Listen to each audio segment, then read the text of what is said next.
여러분 안녕하세요, 롱장입니다. 요즘 각종 언론 매체에 이런 내용들이죠. 집값 하락에 고통이 올 것이다. 영끌족에게 시한폭탄이 떨어질 것이다.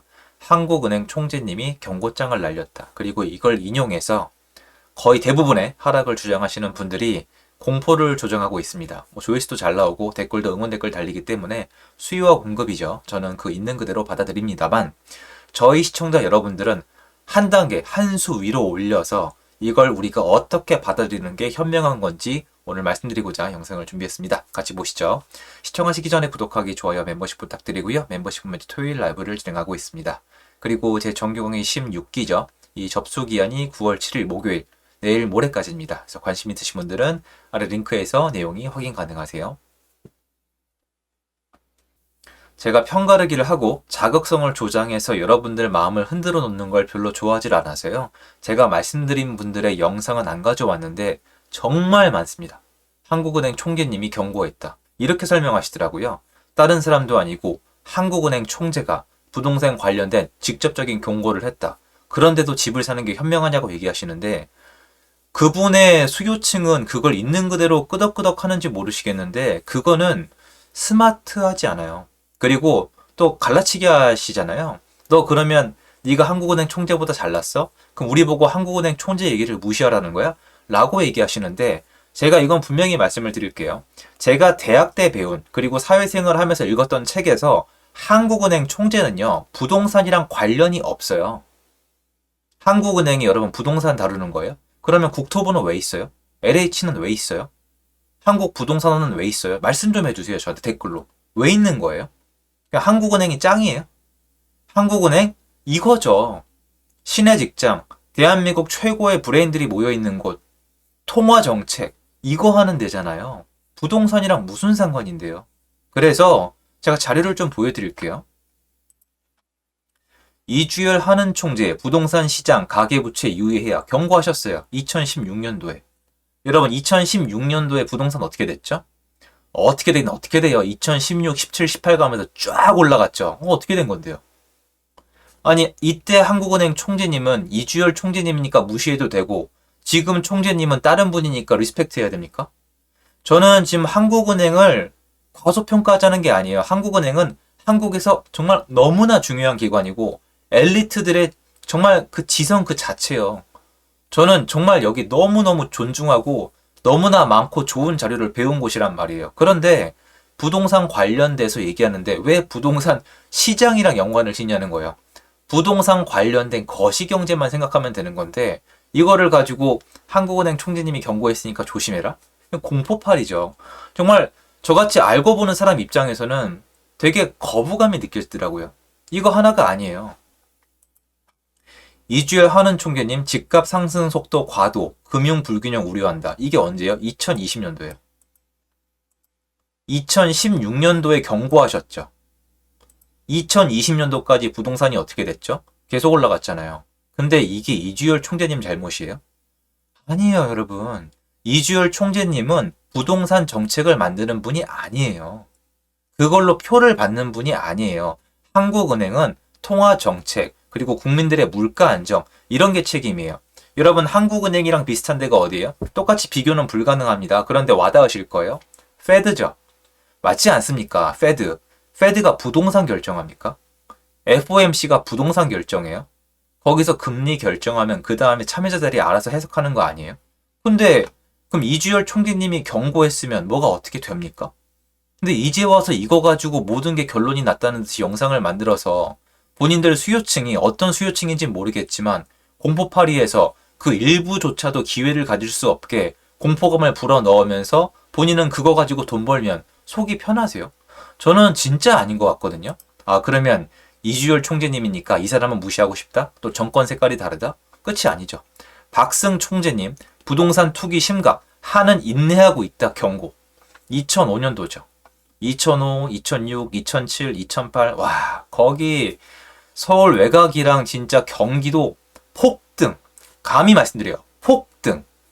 점프 이렇게 올라갔죠. 어떻게 된 겁니까? 끝이 아니에요. 박승하는 총재님 부동산 종합대책 획기적 내용 담길 것. 이때도 솔직히 선 넘었다고 전 생각을 해요. 한국은행은요. 부동산을 때려잡는 곳이 아니에요. 그리고 때려잡았어요? 실패했죠. 실패했죠. 실패했죠. 실패했죠. 여기서 끝이 아니에요. 하는 총재 부동산 문제 해결해야 내수 경기 살아나. 여기 2010년도에 말씀하셨죠. 2010년도에 뭐라고 말씀하셨죠? 부동산 문제를 해결해 줘야 내수 경기가 살아난다고 얘기했죠. 2010년도부터 2013년도까지 부동산 시장 살려냈어요. 쫄딱 망했죠. 틀렸다고요, 여러분. 또 지금 제가 보여드린 게 몇 분이에요. 여러분이시잖아요. 그런데 한국은행 총재가 얘기한 대로 부동산 시장이 흘러간 적이 있어요? 여러분, 단 한 번도 없어요. 없다니까요. 그런데 이제 와서 갑자기 그걸 가지고 공포를 조장하는 게 맞아요? 맞게 들리는 거지 맞는 건 아니에요. 부동산은 역사가 그 무엇보다 중요한 분야예요. 왜냐면 거기서 거기거든요. 땅에다가 콘크리트 갖다가 집 짓고 대출받아 살고 또는 전세나 월세 놓고 이거예요. 물론 정부 정책이나 대외 경제 여러 가지가 맞물려 돌아갑니다만 요새 특히 한국은행 총재가 경고장을 날렸으니까 조심해라. 뭐 영끌죠 큰일 날 수 있다. 이거는 어떻게 받아들이는 게 좋을까요? 전 이거라고 생각해요. 한국은행 총재님의 자리가 있습니다. 그러면 여러분 입장 바꿔서 지금 부동산이 막 올라가고 있어요. 그럼 한국은행 총재님이 나오셔가지고 아이고 집 사세요. 내 집 마련하세요. 빚내서 집 사세요. 이래요? 한국은행 총재님이 원래 다뤄야 되는 건 가계부채 문제죠. 근데 가계부채에 한국은 반드시 부동산이 끼거든요. 그러면 가계부채의 문제가 터지면 책임감을 가져갈 수밖에 없기 때문에 부동산 때문에 가계부채가 늘어날 때 당연히 구두 언급을 하셔야 돼요. 구두 개입. 조심해라. 이거 좀 문제 있어 보인다. 근데 그게 막아진 적이 없거든요. 저는 알고 보자는 거예요. 제가 여태까지 무슨 얘기 나오면은 무조건 틀렸다고 하는 게 아니에요. 세부 내용도 데이터가 있으면 다 존중을 합니다만 과거 역사적으로 통한 적이 있고 안 통한 적이 있잖아요. 그러면 여러분께 이거 어처구니 없이 들릴 건데 그럼 한국은행 총재님이 요번에 여러분 그 파월 금리 올릴 때 미리 맞췄어요? 자이언트 스텝 미리 맞췄습니까? 러시아 전쟁 미리 맞췄어요? 모르는 건 매한가지예요. 그래서 각자 할 일을 하는 거예요. 여러분이 입장 바꿔서 그럼 하는 총재가 나와서 부동산 사라? 다주택자 해라? 이런 얘기는 뭐라고 하시겠어요? 나라가 말세라고 하실 거 아니에요.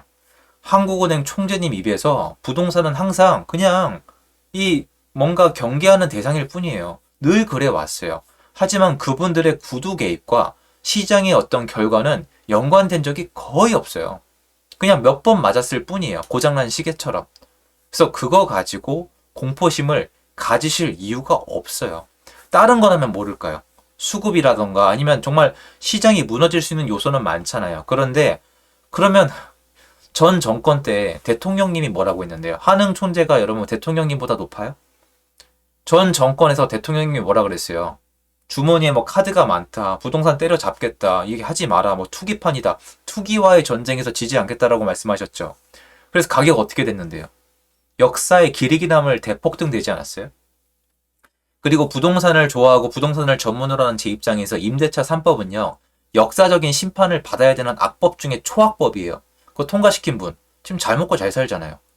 이런 식으로 국민들이 부동산에 대해서 안 좋은 선입견을 가지고 있고 그냥 그럴싸한 얘기에 선동하고 있고 내가 희망하는 얘기만 해주면 근거는 상관없는 시장에서 누가 제대로 된 얘기를 하겠어요? 한국은행 총재님이 제대로 된 얘기를 하겠어요? 저라면 못할 것 같아요. 왜냐면 부동산 관련된 얘기를 잘못하면은 공직자로서의 자세가 아니란 얘기부터 나옵니다. 저는 그래서 앞으로도 다음 총재님도 부동산 관련해서는 자기 목소리를 내는 게 아니라 안정적인 포지션을 취하실 거라고 생각을 해요. 지금 가계부채 다시 올라가잖아요. 그럼 하는 총재님은 뭐라고 하시는 게 맞아요? 가계부채 조심해라. 이거 문제될 수 있다. 문제가 됐다가 아니에요. 문제될 수 있답니다.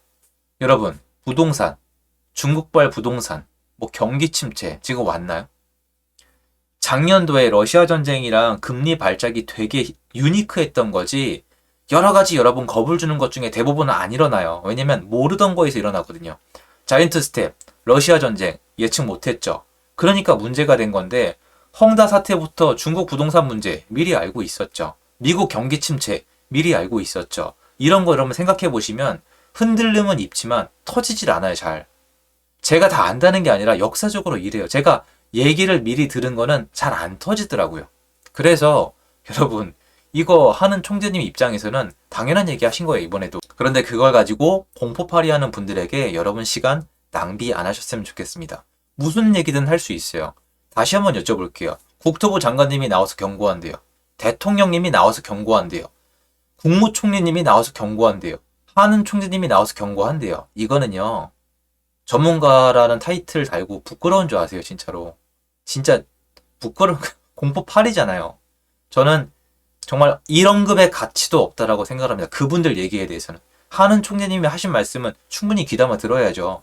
우리 한국 거시경제를 이끌어 가시는 분인데 당연히 리스펙트 해야죠. 그런데 참 어쩌다 이렇게 됐는지 참 유감스럽다는 표현으로 오늘 영상을 마무리하고 싶습니다. 여러분 감사드리고요. 좋은 하루 되십시오.